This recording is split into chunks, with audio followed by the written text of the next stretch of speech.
Hello everyone, welcome back to my YouTube channel. I hope all of you are doing great. So आज की इस video में मैं आप लोगों के साथ शेयर करने वाली हूँ अपनी फेस शेविंग रूटीन, किस तरह से मैं अपने फेशियल हेयर को रिमूव करती हूँ एंड इसके अलावा जितनी भी मिथ्स हैं फेशियल हेयर को रिमूव करने के अकॉर्डिंग या फिर फेस शेविंग के अकॉर्डिंग, वो भी आज की वीडियो में मैं क्लियर करने वाली हूँ। सो मेक श्योर कि आपने वीडियो को एंड तक देखना है। वीडियो अगर पसंद आ जाए तो वीडियो को लाइक एंड चैनल को सब्सक्राइब करना मत भूलिएगा। Let's get started.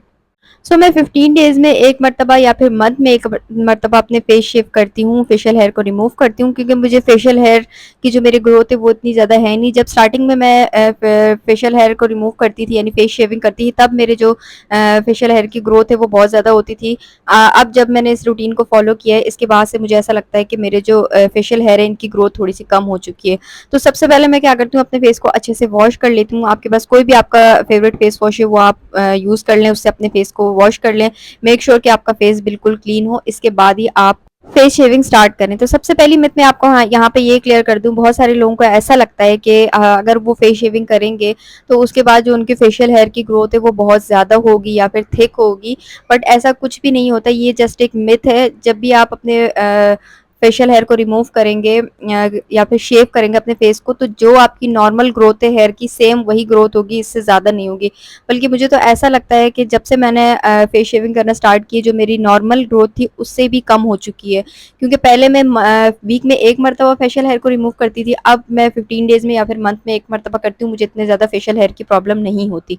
तो आप इजीली फेशियल हेयर को रिमूव कर सकते हैं, फेस शेविंग कर सकते हैं, ये बिल्कुल सेफ है। इवन के बड़े बड़े डॉक्टर, बड़े बड़े डर्माटोलॉजिस्ट भी इस चीज़ को रिकमेंड करते हैं कि आप फेस शेविंग करें, इससे आपके फेशियल हेयर भी रिमूव होते हैं।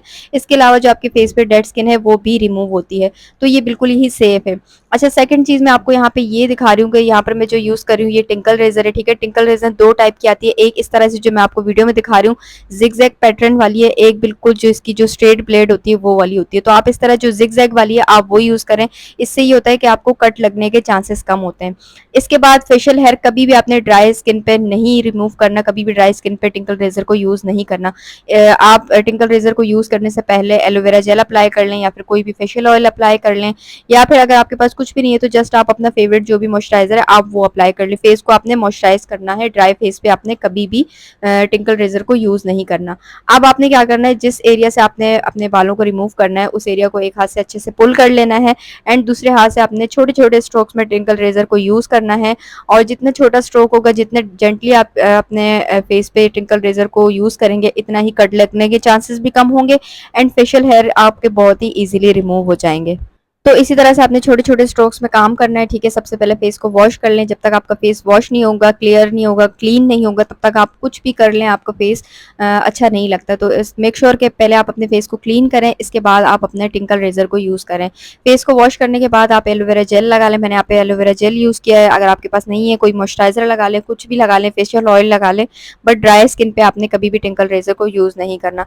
और छोटे-छोटे स्ट्रोक्स में आपने काम करना है, ठीक है।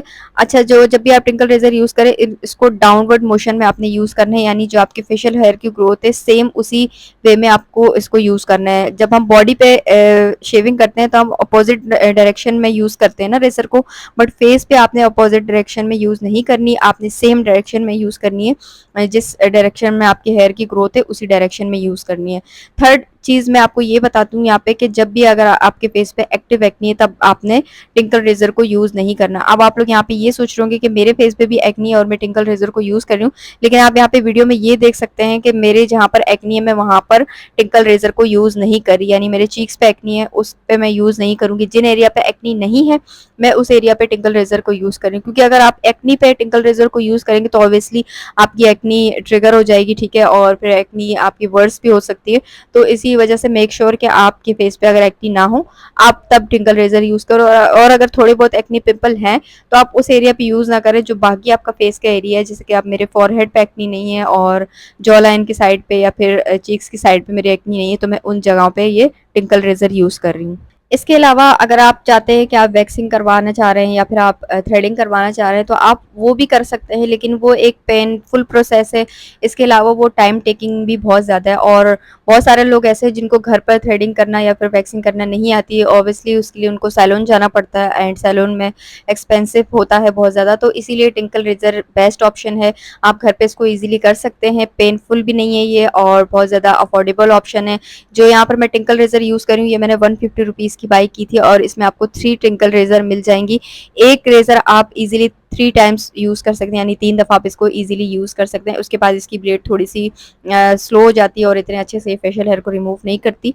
तो आपकी जो एक टिंकल रेज़र है 150 रुपीज़ की, वो आप पूरा मंथ ईज़िली यूज़ कर सकते हैं। अगर आप वीक में 1 मर्तबा भी अगर आप शेविंग कर रहे हैं, तब आप इसको यूज़ कर सकते हैं। तो अब मैंने यहाँ पे अपने फेशियल हेयर को रिमूव कर दिया, उसके बाद मैंने अपने फेस को अच्छे से वॉश कर लिया है। अच्छा, इसके बाद अगर आपके फेस पे थोड़ी-सी टिकलिंग हो रही है या फिर थोड़ी-सी इरिटेशन हो रही है, रेडनेस हो रही है, तो ये बहुत ज़्यादा नॉर्मल है, इसमें आपको घबराने की बिल्कुल ज़रूरत नहीं है। आप जस्ट एक आइस क्यूब ले लें और उससे अपने फेस पे अच्छे से आइसिंग कर लें या फिर आप आइस वाटर से अपने फेस को वॉश कर सकते हैं। मैं यहाँ पे यूज़्ड हूँ, तो मैं डायरेक्टली फेस को नॉर्मल वाटर से वॉश करने के बाद यहाँ पे एलोवेरा जेल लगा रही हूँ एज़ अ मॉइस्चराइज़र। आप एलोवेरा जेल की जगह अपना कोई भी फेवरेट मॉइस्चराइज़र भी लगा सकते हैं।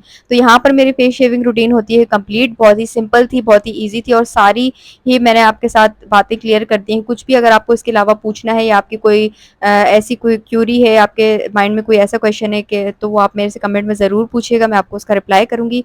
आई होप आपको आज की वीडियो समझ आई होगी एंड पसंद भी आई होगी। अगर वीडियो पसंद आ जाए तो लाइक और सब्सक्राइब करना मत भूलिएगा। मैं मिलूँगी नेक्स्ट वीडियो में। अपना ख़्याल रखिएगा। अल्लाह हाफ़िज़।